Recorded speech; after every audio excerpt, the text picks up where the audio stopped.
All right, Shalom. First and foremost, I'd like to give all glory, honor, and praises to Yahweh Ba'ashem Yahushai. Double honors to the apostle elders, a great millstone who rule well. And salutations to all you brothers out there pushing this word in love, truth, sincerity, and humility. Once again, it's the brother Shatia from the Chicago camp coming back to what I hope is another quick and edifying sit down. And this is highlighting the movie Rebel Ridge. It was a pretty decent movie, you know, nothing super spectacular, but it was still a decent movie. You know, you had as you can see, we got Don Johnson. I've seen this guy on the far left as well, and there's a guy who played the judge. He's been in a lot of movies as well. So you had a pretty decent cast of characters in this movie. You know, like I said, nothing super spectacular, but it was still a decent movie. And this movie highlights the corruption in Bad Uncle Esau's system, all right, from the ground level to the highest level.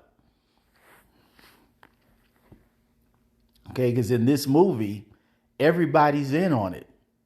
Everybody is in on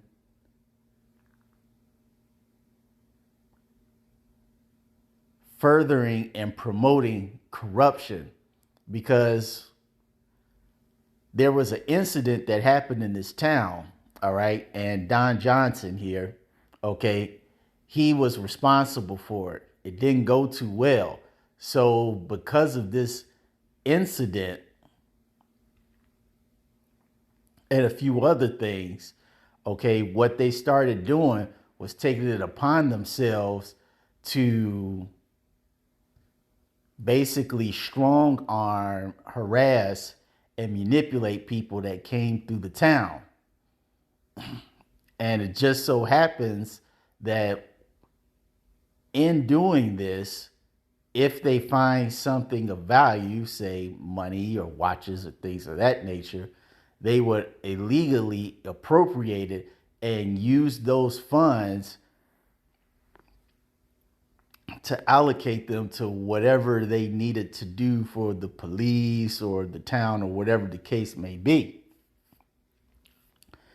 And it just so happens that Don Johnson, who's the ringleader of the police department in this town, his men harassed this Jake. Okay, and this Jake was on his way to help out a family member that got into a bind in this town, and they railroaded him. Okay, the police did their part to railroad him, the judge did his part, so on and so forth. And the Jake, he did everything that Bad Uncle Esau told him to do as far as trying to go about things the right way and get it done, but he got shut out. And in certain cases, they didn't even want to give him an option for anything. They just told him, look, basically take this L, nigga, and get the fuck on. Excuse my language, but that was pretty much it. And it's very similar to what the experience is, the experience of many Jakes in the real world. You know, they come in with a little bit of hope, thinking that they might get a fair shot, somewhat of a fair shot, but they don't. And they realize in the process of trying to seek justice, just like this Jake was, that the whole system is corrupt. And so this police department, when they harassed this Jake and they confiscated his money, which he was going to use to help out a certain family member, it ended up very tragically. Okay, I'm not trying to say too much, but that's what the movie, that was the that was what the movie revolved around. The police corruption and what the actions did in regards to this Jake here. And as I said before, this is the experience of many Jakes in the real world. Now, granted, a lot of our people do fucking deserve it because they do wickedness, excuse me, language. But you do have decent, so-called hard-working, honest citizens that when they do get into jail, okay, they try to do the right thing according to what Esau's standards are. When they do the right thing, Esau doesn't see, like, you know what, he's trying hard. He did what he said, what we said. Let's cut him some slack. No, Esau looks at it as like, nigga, how dare you try to come up with solutions and answers to our system? How dare you figure out a loophole? So Esau extends the finish line even more, or he puts everything in your way to discourage you or to delay justice, because even in their system, to delay is to deny. When you delay a rightful judgment, that's injustice within itself. Okay, and see, this is why the scripture tells us in Psalm 94 and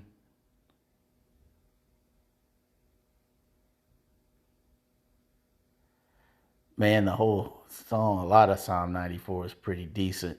But Psalm 94 and 20, and it says, shall the throne of iniquity have fellowship with thee, which frameth mischief by law? They gather themselves together against the soul of the righteous and condemn the innocent blood. And that's what bad Uncle Esau does. They have a system that they've put in place that benefits all their nation of people, but works primarily in favor for those elites that are at the top. And see, they all get to, as the scripture says, they all get together when they're at their yacht parties and golf courses and hiking adventures. They're all together, at their little private clubs and lounges. They're gathered together, and this is their main focus of conversation about what can they do to further oppress Jake. What can they do to make their lives more hellish and grievous and so uncomfortable to bear?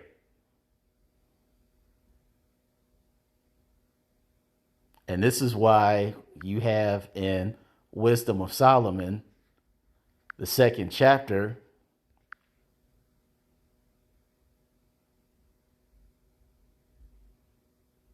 and verse 10, it says, let us oppress the poor righteous man.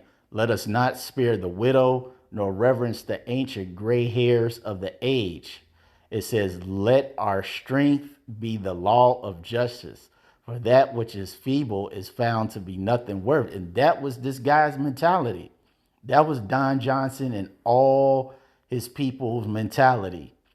Anybody that comes through there, we getting them by any means necessary. And when I tell you everybody was in on it, everybody was in on it.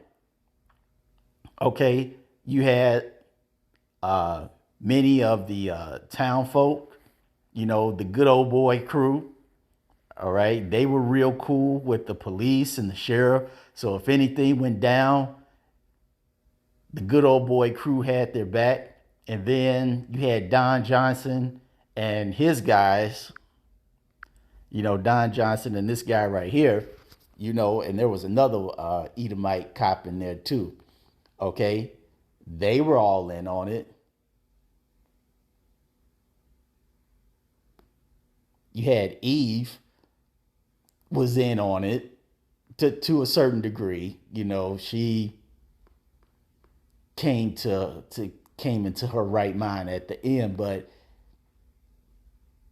throughout the majority of the movie, even Eve, you know, bad Uncle Esau's right hand man, she was in on it. The judge was in on it. Everybody from the good old boys to the judges to the people working at the jail, everybody was in on it. So it didn't matter what this Jake did, he was getting blocked from all angles in trying to succeed. And it's the same way that we have in reality.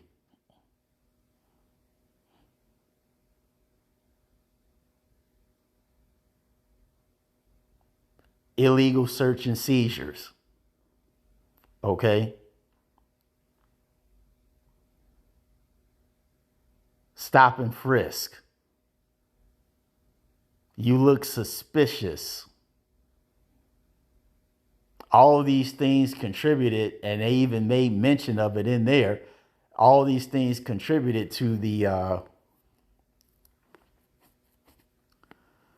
what do they call that? The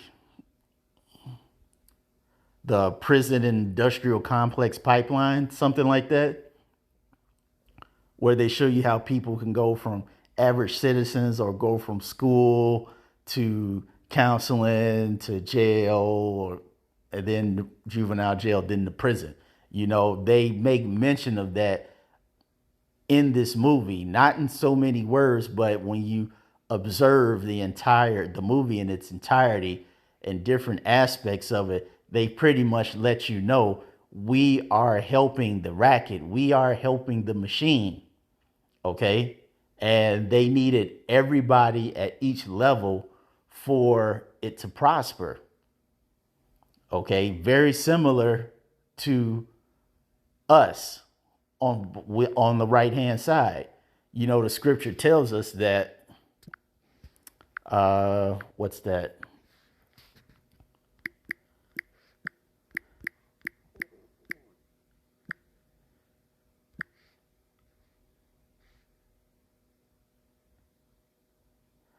First Corinthians 12 and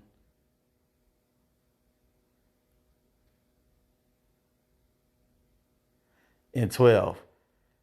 It says, "For as the body is one and hath many members, and all the members of that one body being many are one body, so also is Hamashiach." All right, I'm going to skip down to 14. It says, "For the body is not one member, but many. If the foot shall say, because I am not the hand, I am not of the body, it is therefore not the body. And if the ear shall say, because I am not the eye, I am not of the body, is it therefore not of the body?" It says, "If the whole body were an eye, where were the hearing? If the whole were hearing, where were the smelling? But now hath the Most High set the members, every one of them in the body, as it hath pleased him." Okay, and there's much more you can read, but you get the point. And see, this same thing in the movie operated on the left-hand side. They were all one body in wickedness, okay? And it took everybody to play their part. When you watch the movie, the opening scene is pretty much the main character. I forgot his name, but he was a Jake biking into town, trying to help out his family member. And then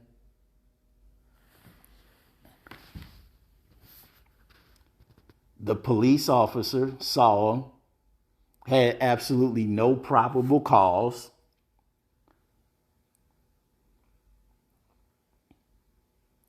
Hit the back of his bike and made up this huge lie about why he had to stop him, and started framing this mischief by law, citing all these things, these rules and guidelines and ordinances to justify his wickedness. Okay.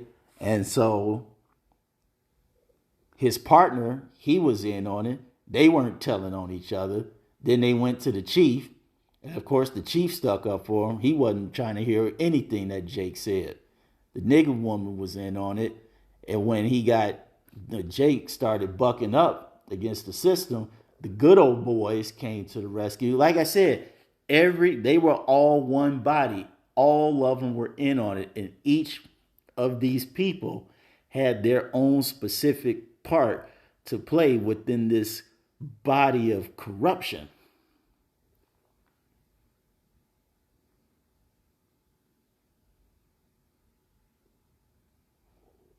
But the good thing is, of course, it being Hollywood, Jake came back with a vengeance because they eventually found out that this one, he wasn't no punk bitch. All right, he was highly governmentally, how do you say this? He was highly trained by the U.S. government, and they found that out in a very brutal fashion. Uh, like I said, it was a good movie. Nothing spectacular, but a good movie. And um, not to put on my tinfoil hat, and this will probably be the last thing that I'll say about this. So I'm gonna get 2 Corinthians 2:11. And it says, "Lest Satan should get an advantage of us, for we are not ignorant of his devices." This movie, as I said before, and the way it was portrayed, it displays um,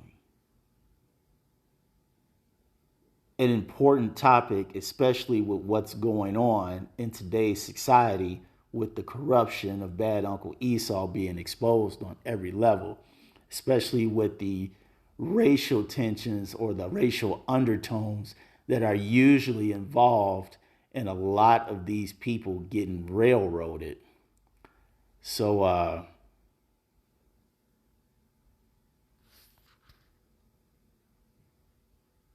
like I said, it was a decent movie, and I wouldn't be surprised if Esau put this out to spark the flames of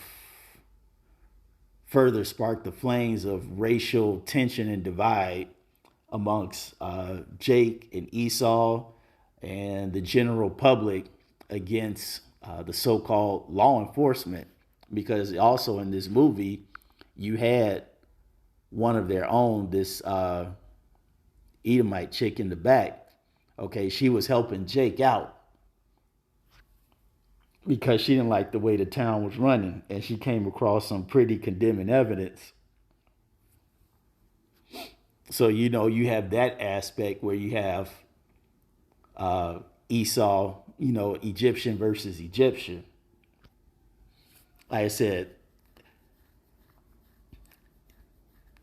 it could be me putting on my tinfoil hat, but I don't think so. Bad Uncle Esau doesn't release a lot of these movies without there being an ulterior motive behind it. But go check the movie out. Like I said, I think you'll enjoy it. So that's all I wanted to say on this. I hope you all were edified. Till the next time, we're going to say Shalom.